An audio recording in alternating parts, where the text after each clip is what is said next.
Hey guys, so this is probably the best thing that you can do with a piece of beef.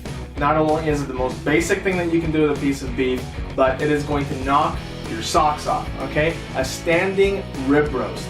There is nothing more delicious than slicing into this delectable piece of meat. I'm going to show you exactly how to do it. It requires a little bit of math, but it's really not that hard.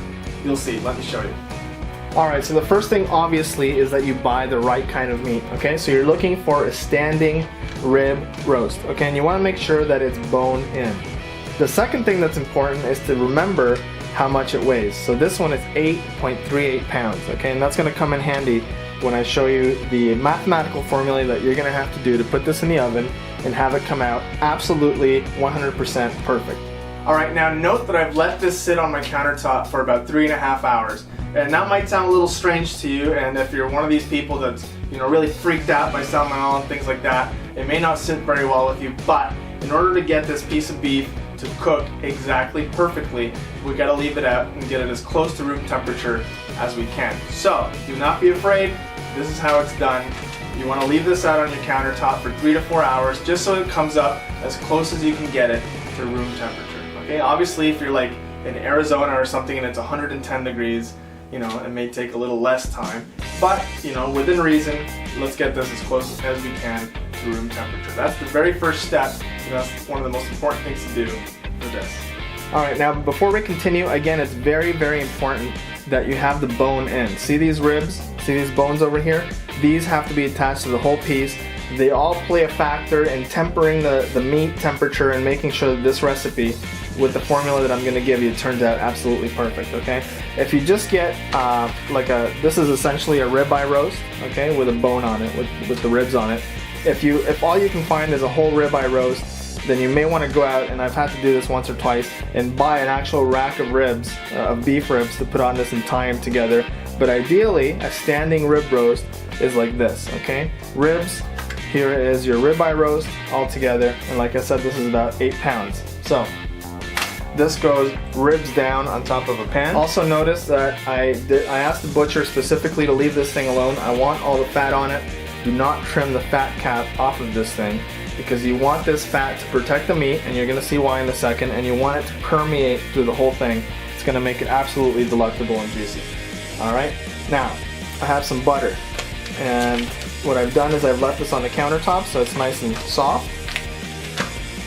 Okay, and so you're going to massage this thing with butter. Okay, just a whole bunch of butter.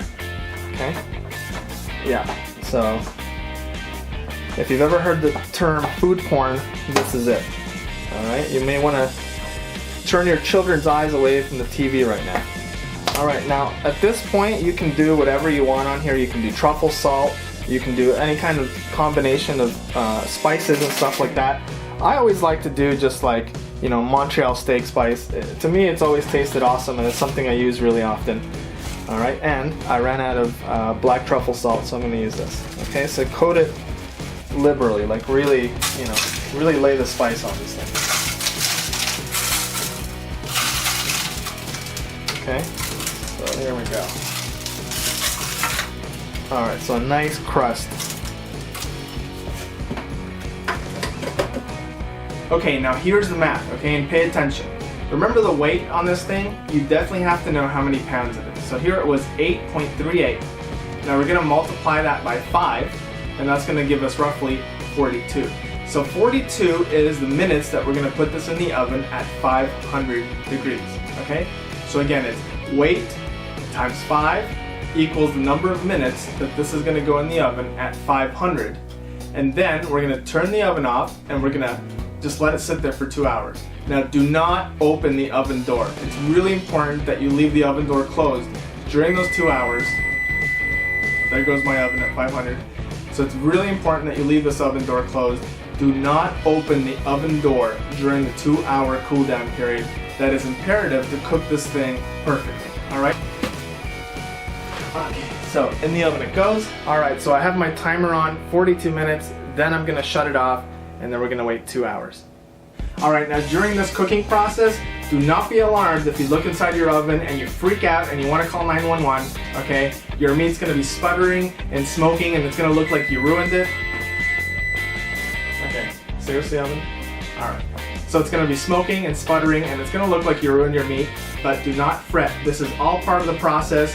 Everything's going to turn out fine. You're not burning your meat. Just trust the video.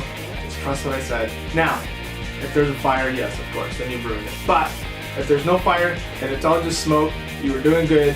You're on track for perfect roast beef.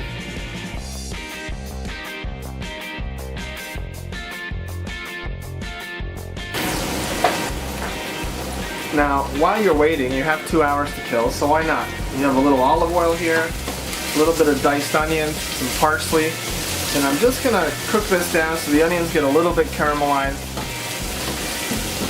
Okay, so the onions are a little caramelized now, so I'm gonna add some mushrooms.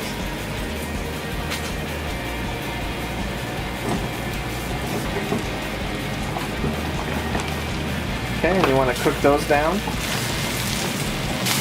Alright, so now I got the mushrooms nicely browned. Alright, and then I have these 3 ingredients. Okay, so I have some heavy whipping cream, I have some concentrated beef stock, and a little bit of sherry. Alright, so I'm going to add some of those in there right now. Okay, so here we go with the sherry. Just about an ounce.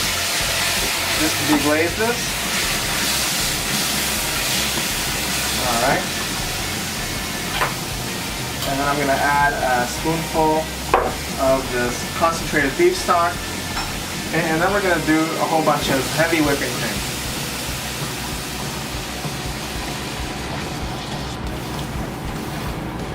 Alright, and this is basically done when the heavy whipping cream is thickened. So you're going to bring it to like a low simmer, and you're just going to keep simmering it until you reduce it to a point that it's nice and thick.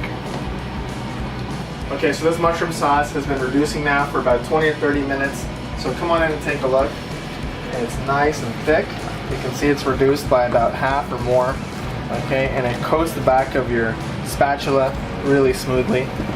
Okay, so now this is done. This is a nice mushroom sauce cream reduction. It is beautiful, and it's going to go on our beef, on our roast beef. Alright, so it's been 2 hours now. This has been cooked perfectly in the oven. So come closer and have a look.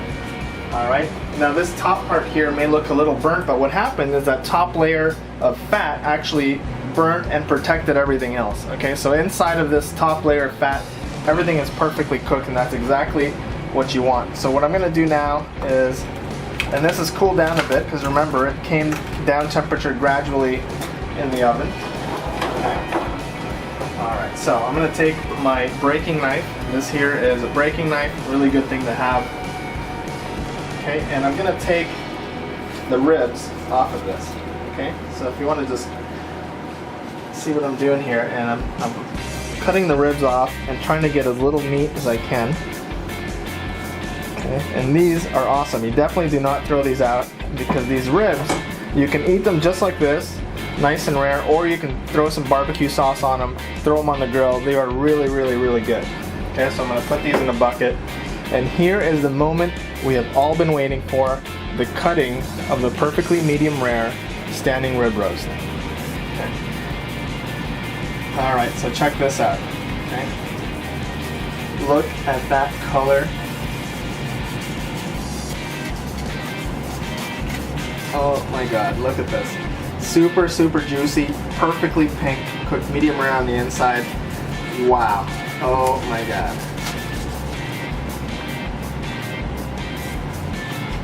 It does not get better than this.